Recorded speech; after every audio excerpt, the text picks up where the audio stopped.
Appalachia and the Lowcountry. This is WJCL 22 Morning News. See us now. Good morning, everyone. It is right now 6 o'clock on your Saturday morning. Thanks so much for waking up with us right here on WJCL 22.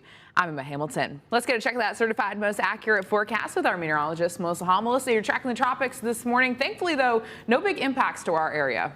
No, you will feel some impacts at the coast from Omri with those rip currents getting elevated, but no big impacts from Omri. We are watching a lot of activity, though, not only Omri, but Grace, our first major hurricane of the season, making landfall, getting to a Category 3 hurricane. Just absolutely devastating. And in fact, her winds got about 5 miles from getting up to Category 4 status. So right now, back down to a Category 2 as she moves across the land, going to get continually downgraded through the weekend and sit there and fizzle out over the central part of Mexico, but bringing very dangerous conditions as it does. Now, like we mentioned, lots of activity out there. We got a tropical wave off the coast of Africa. That's at a 20% chance of strengthening, but it is Omri who we are expecting to become our next hurricane, and that expected to happen this morning, Emma. The next advisory comes out at 8 a.m. That's when we're anticipating the strengthening up. And look at what happens. It keeps moving up northeast, 12 miles an hour, but that northeast component, they lose it and it starts to go northwest right into New England this weekend. Now, as you mentioned here at home, we will feel the impacts just minorly, though, in the form of rip risks. That rip risk, it's not going to be minor, it is going to be moderate. So keep an eye on the waves if you're heading out to the coast this weekend. Keep an eye on the skin, too, because that UV index very high. Going to be something you have to contend with, putting that sunscreen all afternoon. Fairly clear skies out there right now and fairly calm even at the coast. Check out Tybee. You don't see the leaves rustling this morning. 79 does already feel like 83. Humidity, Emma, name of the game. You got to try to keep it under control with that air conditioner. 92 will fill into the triple digits, and those scattered showers, unfortunately, they're all over the forecast. I'll take a look at those for you here in a few minutes. Melissa, thank you. A Savannah-Chatham County teacher is in jail and charged with cruelty to children. The district says after being notified of allegations of inappropriate behavior by Elizabeth Board, the K-8 teacher at Godley Station has been removed from her teaching assignment and reassigned to another site with no student contact. An investigation is now underway. I think that Georgia's priorities are wrong. After Governor Kemp signed an executive order on Thursday saying Georgia businesses do not have to follow mandates put in place by its cities, Savannah Mayor Van Johnson says the governor is focused on the wrong things.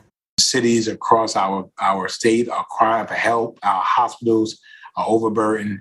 The governor of Georgia wants to spend his time in trying to find ways to keep businesses open, although there is no order now or pending that was going to affect the closure of businesses. Governor Kemp says these restrictions inside businesses would only cause more problems, forcing employees to be let go.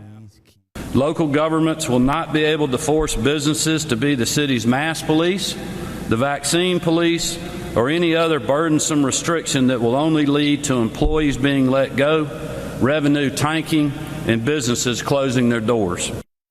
Governor Kemp says he's also concerned about COVID policies being put in place right here in Savannah. But Mayor Johnson says although there may be a few changes, the city's current order will stay in place.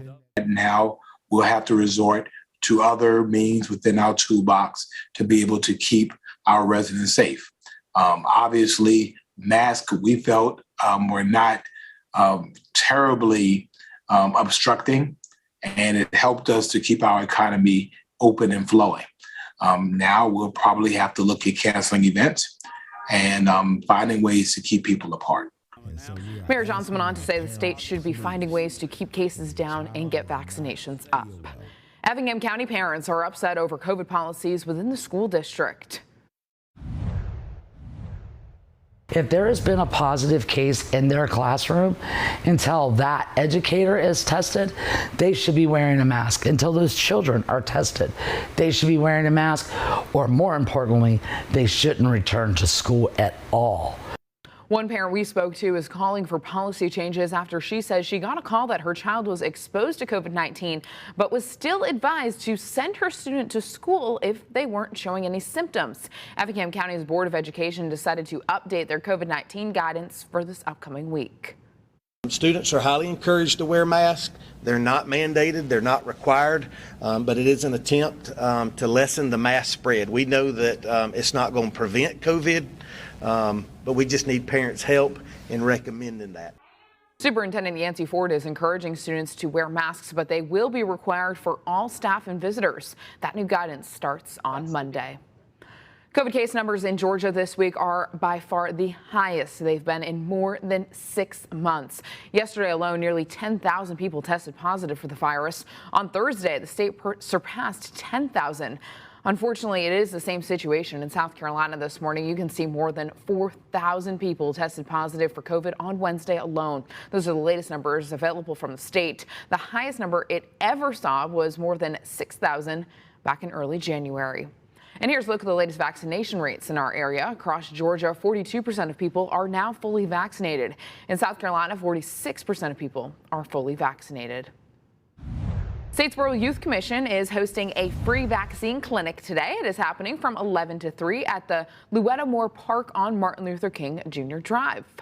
And starting today, Jasper County and state health officials are teaming up to give out free COVID-19 vaccines across the county. The first clinic will be at the Ridgeland Community Center from 10 to 2 at Kingdom Touch Ministries on Tillman Road. And starting next month, other clinics will include the Robertville Community Center, Levy Limehouse Community Center, and Hardyville Recreation Center.